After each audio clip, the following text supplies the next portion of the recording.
বাংলাদেশে একটা ঘটনা ঘটতেছে, এটা কি আপনারা জানেন? তারেক রহমান খালেদা জিয়াকে দিয়ে সিম্পেথি নিচ্ছেন। উনি গণতন্ত্রের জন্য লড়াই করছেন আর ওনার ছেলে গণতন্ত্রকে গলা টিপে হত্যা করছেন। আজকে আমরা শাহবাগ ফুল মার্কেটে এসেছি। এটা হলো ঢাকা শহরের চান্দাবাজির বড় একটা হটস্পট জোন। আমরা যখন ইউনিভার্সিটির হলে থাকতাম তখন এই ফুল মার্কেট থেকে যারা ছাত্রলীগের ছিল তারা অনেক টাকা তুলে নিয়ে যেত, অনেক ব্যবসায়ীকে হলের মধ্যে বন্দি করে রাখতো এই শাহবাগ ফুল মার্কেট থেকে। এখন বলেছে চাঁদা বন্ধ হয়েছে, তবে ফুল মার্কেটে প্রত্যেক দোকান 5-6 হাজার টাকা করে ভাড়া দেয়। এই ভাড়ার আড়ালে হলো চাঁদাবাজি হয়। আমরা যদি আসি ইনশাল্লাহ এই ফুল মার্কেটটা মাল্টিপারপাস একটা বিল্ডিং করব এবং ঢাকা শহরের সবচেয়ে পুরো বাংলাদেশের ভালো একটা ফুল মার্কেট আমরা ইনশাল্লাহ এখানে ইনশাল্লাহ। আমরা আরেকটা সমস্যা ঢাকায় দেখতে পেয়েছি যে যারা কাঁচা বাজার করতে যায় তাদের একটা সমস্যা হচ্ছে, অর্থাৎ কাঁচা বাজারে যাওয়ার পরে ময়লা পানি বিভিন্ন কারণে সব জামা কাপড় নষ্ট হয়ে যায়। যারা আমাদের মহিলারা আছেন, আপুরা আছেন, তারা কাঁচা বাজারে মার্কেটে গিয়ে কাঁচা বাজার করতে পারেন না। আমরা হলো যে কাঁচা বাজারগুলো আছে এগুলাকে হলো কয়েকতলা বিল্ডিং বানাবো, যেটা আপনারা পলাশী মার্কেটে দেখেছেন বুয়েটের সামনে। তো এই মার্কেটটা যখন এইভাবে বানাবো তখন সবাই কাঁচা বাজারে এসে সুন্দরভাবে মার্কেট করতে পারবে। আমরা ঢাকা আটায় এই জায়গাটা ইনশাল্লাহ নিশ্চিত করব। এবং আপনারা জানেন যে এখানে পিজি হসপিটাল আছে, এখানে বারডেম হসপিটাল আছে, বাংলাদেশ থেকে অনেক রুগী আসে। ওনারা এখানে ভালো খাবারের হোটেল নাই, অনেক কষ্টে থাকে, এখানে ভালো একটা থাকার জন্য হোটেল নাই এবং রুগীদের নিয়ে অনেক কষ্ট থাকে। ইনশাল্লাহ আমরা এগুলার সমস্যার সমাধান করব। আর বাংলাদেশে একটা ঘটনা ঘটতেছে, এটা কি আপনারা জানেন?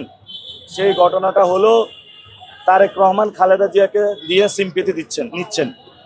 খালেদা জিয়া কি একা বিএনপির নাকি সবার বাংলাদেশের? উনি গণতন্ত্রের জন্য লড়াই করছেন আর ওনার ছেলে গণতন্ত্রকে গলা টিপে হত্যা করছেন। এই জন্য আমরা বলবো যারা বাংলাদেশে ভোট দিবেন, যারা খালেদা জিয়াকে বিক্রি করছে, খালেদা জিয়ার মাধ্যমে সিম্পেথি আদায় করছে এবং সংস্কারের বিপক্ষে দাঁড়াচ্ছে, আপনারা তাদেরকে ভোট দিবেন না এবং এর মাধ্যমে আমাদের সংস্কারের হা ভোটকে জিতিয়ে নিয়ে আসতে হবে। আর একটা বিষয় বলি যে ভারতে আধার কার্ড চালু করেছিল মোদী সরকার, ছোট ছোট কার্ড চালু করেছিল। এই কার্ডের মাধ্যমে নাকি বিজেপি হলো ক্ষমতায় আসছে, তারপরে এই কার্ডের কোনো খুঁজ ছিল না। বাংলাদেশের মানুষকে আহ্বান জানাবো, বিএনপি যে কার্ডটা দেওয়ার চেষ্টা করছে, ফ্যামিলি কার্ড, কৃষক কার্ড, এই কার্ডের মাধ্যমে বলা হয়ে যে তাকে এটিএম কার্ড থেকে এটিএম এর মাধ্যমে হলে 10 থেকে 15 হাজার টাকা তুলতে পারবে।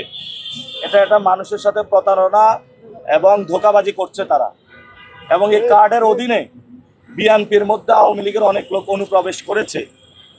এই লোকগুলা বাংলাদেশের মানুষের তথ্য ইনফরমেশন কালেক্ট করে ভারতে পাচার করে দিতেছে। এবং এই কার্ডের যে প্রজেক্টটা, এটা একটা ইন্ডিয়ান প্রজেক্ট।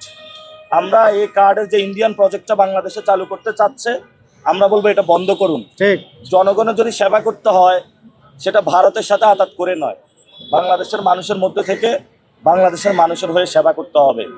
এবং আপনারা জানেন যে এখানে প্রচুর স্টুডেন্ট সোসাইটি আছে, ঢাকা মেডিকেল আছে, বুয়েট আছে, ঢাকা ইউনিভার্সিটি আছে। তারা হলো ধুলাবালির প্রবলেম আছে, খাবার দাবার সমস্যা, থাকার সমস্যা, এবং সাথে সাথে এখানে যে স্টুডেন্টগুলো আছে তারা বিভিন্ন ধরনের নির্যাতনের শিকার হচ্ছে। ইনশাল্লাহ আমরা ঢাকা আটে সবচেয়ে বাংলাদেশের স্টুডেন্ট ফ্রেন্ডলি একটা ক্যাম্পাস গড়বো এবং ঢাকা আট গড়বো ইনশাল্লাহ।